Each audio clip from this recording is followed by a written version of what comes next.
E aí galera, beleza? Olá a todos, aqui quem fala é Roger Maia e seja bem-vindo ao canal Mais Biologia. No vídeo passado, nós tentamos definir o que é vida e percebemos que não é algo fácil. A prova disso é que existem inúmeros pesquisadores discutindo se vírus são seres vivos ou não. Alguns pesquisadores consideram vírus seres vivos porque possuem material genético próprio, e esse material genético consegue produzir cópias idênticas dos vírus. Entretanto, alguns outros pesquisadores consideram vírus não como seres vivos. Isso porque eles não são formados por células e, por consequência, não possuem metabolismo próprio. A definição que eu trouxe para vocês no vídeo passado é de que todos os seres vivos são formados por células. Além disso, eles possuem metabolismo próprio, ou seja, um conjunto de reações químicas que eles têm dentro de si para se manterem vivos, além de também conseguirem crescer e se reproduzir. E serem alvos da evolução. Isso mesmo, seres vivos são alvo da evolução, sofrem seleção natural e por isso podem evoluir ao longo das gerações. Nessa definição que eu trouxe, portanto, vírus não são considerados seres vivos. Além disso, percebemos que tudo na natureza é formado por átomos, inclusive as células. Apresentamos também na aula passada a tabela periódica, onde estão listados todos os elementos químicos da natureza, inclusive alguns sintetizados.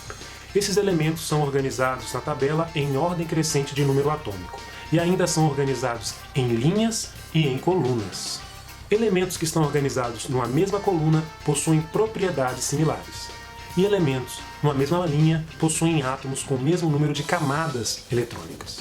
Lembrando que um átomo é formado por um núcleo muito denso, onde está a maior parte da massa do átomo, formado por prótons e nêutrons. Tem uma carga positiva resultante. E ainda é formado por uma eletrosfera, por onde os elétrons vagam em torno desse núcleo e possui a carga negativa. Vamos dar uma olhada com mais detalhes na última coluna da tabela periódica. Ela é formada pelos chamados gases nobres. E eles têm esse nome nobre porque eles são pouquíssimo reativos. Agora, por que eles são pouquíssimo reativos? A resposta é que a camada de elétrons deles está totalmente ocupada pelos elétrons. Não há nenhum espaço em que elétrons possam entrar. Por isso, eles adquirem uma configuração eletrônica estável nas suas camadas. Os outros elementos da tabela periódica precisam fazer reações químicas para adquirir uma configuração estável. E nós falamos também na aula passada que existem dois tipos de ligações químicas basicamente, que são ligações do tipo iônicas e do tipo covalentes. Ligações iônicas são ligações em que átomos doam e recebem elétrons para atingir configurações eletrônicas estáveis, enquanto que ligações covalentes não envolvem a doação e a perda de elétrons, mas envolvem o compartilhamento de elétrons. Exemplos de átomos que fazem isso são, por exemplo, o oxigênio e o hidrogênio na molécula de água, H2O. Ali envolve ligações covalentes. A verdade é que as camadas de elétrons ficam em torno do núcleo, mas não assumem uma forma orbital, circular, como, por exemplo, planetas girando em torno do Sol. Na verdade, elas adquirem diferentes configurações, como eu vou mostrar para vocês. Vou mostrar, por exemplo, aqui para vocês como seria a nuvem de elétrons de um átomo de hélio. Então esse aqui é um caso de como seria um átomo de hélio. Aqui eu estou mostrando para vocês um elétron e outro elétron aqui. E eles migrariam em torno dessa nuvem de possibilidades, que está representado por esse balão. Então os elétrons migram em torno do núcleo, fazendo mais ou menos uma configuração semelhante a isso. Agora eu gostaria de mostrar para vocês como seria num átomo de oxigênio. Num átomo de oxigênio, os orbitais não adquirem uma configuração como aquela que eu mostrei para vocês, mas eles podem inclusive sofrer hibridização e formar algo mais ou menos assim. 4 grandes nuvens de elétrons, sendo compostos por pares de elétrons em cada nuvem, então existem 2 elétrons aqui, 2 elétrons aqui, 2 elétrons aqui e 2 elétrons aqui. Isso para ficar estável. Percebam como seria então um átomo de oxigênio numa ligação da água, por exemplo. Entretanto, se vocês analisarem O átomo de oxigênio com detalhes, vocês vão perceber que ele ainda precisa de 2 elétrons para se estabilizar, para adquirir uma configuração eletrônica estável. Então seria mais ou menos assim.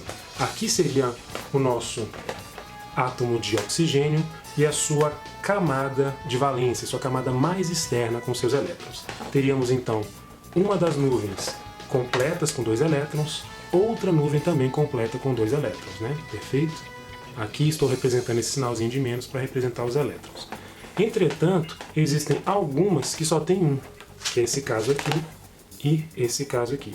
Ele precisaria, para adquirir uma configuração mais estável, de mais um elétron. Ele compensa esse problema fazendo ligações químicas com átomos de hidrogênio, que também possuem um elétron. E ao compartilhar esse elétron, eles adquirem uma configuração mais estável. Então teríamos aqui um átomo de hidrogênio com um elétron na sua configuração, que vai fazer essa ligação com um átomo de oxigênio. E aí estabilizar tanto o átomo de hidrogênio quanto o átomo de oxigênio numa ligação covalente. Então vamos lá, fazendo a ligação, né? O primeiro caso aqui, né? Não sei se vai ficar fácil de ver. Tá ligado? Perfeito. Não ficou legal, mas tá ligado. Segundo caso eu vou fazer aqui. Um elétron com um elétron fazendo a ligação covalente. Tá feito. Perfeito? Vocês vão perceber o seguinte. A molécula de água, ela possui uma angulação entre as ligações. Eu vou mostrar aqui mais distante para vocês. Aqui seria o átomo de oxigênio, e aqui um átomo de hidrogênio e aqui o outro. Percebam então que existe uma angulação entre as ligações. Perfeito? É uma molécula com uma configuração angular. Essa configuração angular acontece por causa da organização dos orbitais de elétrons, né, dos orbitais do átomo de oxigênio. Eles têm essa configuração e por isso a ligação acaba sendo angular. E a molécula de água assume uma configuração angular. Agora, se a gente olhar com detalhes, vamos perceber que há 2 elétrons nessa nuvem, 2 elétrons nessa nuvem também, e por meio dessa ligação química há 2 elétrons, envolvendo um átomo de oxigênio e hidrogênio nessa nuvem, e também 2 elétrons envolvendo também o átomo de... Cadê o outro elétron? Aqui. 2 elétrons também nessa nuvem, envolvendo a ligação química entre o átomo de oxigênio e hidrogênio. Com isso, o átomo de oxigênio consegue adquirir uma configuração mais estável, tendo então 2 elétrons em cada uma de suas nuvens por meio da ligação química, e assumindo uma configuração eletrônica estável, similar à de um gás nobre. A mesma coisa acontece com os átomos de hidrogênio. Eles vão ter em sua nuvem eletrônica agora 2 elétrons, um próprio e o outro que é compartilhado com um átomo de oxigênio. Assim, eles adquirem também 2 elétrons em sua configuração e adquirem uma configuração eletrônica também estável, muito similar à de um gás nobre. No caso, o do gás hélio, que eu mostrei para vocês no exemplo anterior, que também, para se estabilizar, usa 2 elétrons nesta camada. Perfeito? Ótimo! Agora eu gostaria de falar um conceito novo para vocês, que é eletronegatividade. Eletronegatividade. Esse é um conceito da química que informa a capacidade que um átomo possui de atrair elétrons para si. E cada elemento químico possui uma eletronegatividade própria. O átomo de hidrogênio, por exemplo, possui uma eletronegatividade específica dele. Um átomo de oxigênio possui uma própria para ele também. E, na verdade, o átomo de oxigênio possui uma eletronegatividade bem maior do que a do átomo de hidrogênio. Ou seja, ele tem muito mais força para atrair elétrons do hidrogênio do que o hidrogênio tem força para atrair elétrons do oxigênio. Isso faz com que os elétrons transitem por mais tempo e por mais frequência em torno do átomo de oxigênio do que em torno do átomo de hidrogênio. Então, eu vou repetir. Existe uma coisa chamada eletronegatividade, que é uma propriedade dos elementos químicos, que é a capacidade que um átomo possui de atrair elétrons para si. Cada elemento químico possui uma eletronegatividade própria, e o oxigênio possui bem mais eletronegatividade do que o hidrogênio. Então ele consegue atrair com muito mais facilidade elétrons para si do que o hidrogênio faz para ele. Isso faz com que os elétrons da ligação química entre oxigênio e hidrogênio transitem por muito mais tempo e por muito mais frequência em torno do átomo de oxigênio e não em torno do átomo de hidrogênio. Isso faz com que a molécula de água, que possui uma configuração angular, que vocês já viram, possua também uma ligeira diferença de cargas ao longo de sua molécula, possua então a polarização. Ou seja, a região onde está o átomo de oxigênio possui uma ligeira carga negativa, uma carga parcial negativa, enquanto que a região onde estão os átomos de hidrogênio possui uma carga parcial positiva. Isso significa então polaridade. É uma molécula polar, possui cargas diferentes, ligeiramente diferentes ao longo da molécula. Como se comportasse um ímã, por exemplo. O ímã também não possui dois polos, um polo positivo e um polo negativo. A mesma coisa a molécula de água. Ela é polar, ou seja, ela também possui polos, um polo ligeiramente negativo e um polo ligeiramente positivo. Mas por que eu quero destacar isso para vocês? É porque, olhando a molécula individualmente, tudo bem, ela é polar, não traz nada de importante em si. Mas quando você analisa uma molécula de água junto a outras moléculas de água, a polaridade que cada molécula possui interfere uma molécula na outra e inclusive faz com que essas moléculas permaneçam coesas, grudadas umas às outras, através de forças entre essas moléculas, forças intermoleculares. A ponte de hidrogênio é a força intermolecular que acontece entre as moléculas de água. E essa força faz com que as moléculas de água permaneçam coesas, unidas entre si. Não sei se vocês já perceberam uma gota de orvalho, mas quando vocês olham, vocês vão perceber que existe uma tensão superficial nessa gota que impede com que ela se esparrame numa folha, por exemplo. Isso ocorre graças às pontes de hidrogênio, que mantêm as moléculas de água unidas entre si. O nome desse fenômeno é força de coesão da água, a capacidade da água se manter coesa. Isso é uma propriedade da água, chamada coesão. Agora, existem outros materiais da natureza que também possuem propriedades similares à da água. Também possuem ligações entre oxigênio e hidrogênio e também possuem, por consequência, essa polarização na ligação. E com isso também podem fazer pontes de hidrogênio.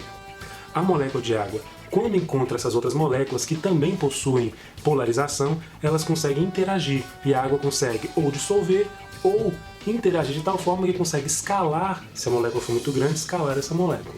Exemplo desses tipos de molécula é a celulose, que está no papel, na madeira, por exemplo. Uma forma simples de se evidenciar a polaridade da água é quando a gente pega um pente, um pequeno pente, e esfrega num pano, por exemplo, uma toalha, eletrizando esse pente, e aí a gente aproxima o pente de um filete de água. Quando a gente faz isso, vocês vão perceber que a água sofre um desvio. Vamos dar uma olhada nesse experimento. Então, estou esfregando aqui nesse momento, né, o pente na toalha. E olha o que acontece de repente, ao aproximar o pente da água. Opa! A água sofre um desvio em direção ao pente. Isso por quê? Porque o pente está eletrizado e a água também possui uma polaridade, como se comportasse como se fosse um ímã.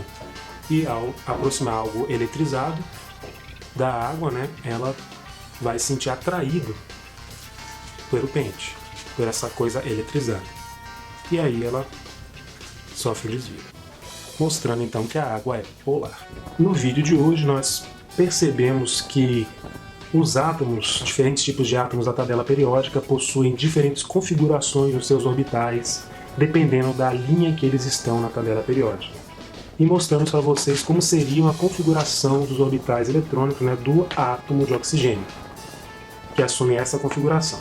E, ao assumir essa configuração, ele precisa ainda, para se estabilizar, fazer duas ligações químicas covalentes, que faz com o átomo de hidrogênio, e faz então o que é a molécula de água aqui.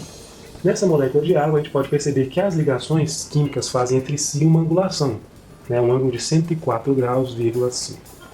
Percebemos também que essa angulação, associada à eletronegatividade, às diferenças de eletronegatividade entre oxigênio e hidrogênio, propiciam uma molécula polar, fazem com que a molécula de água seja polar. Tenha então uma ligeira carga negativa em uma parte dela e uma ligeira carga positiva.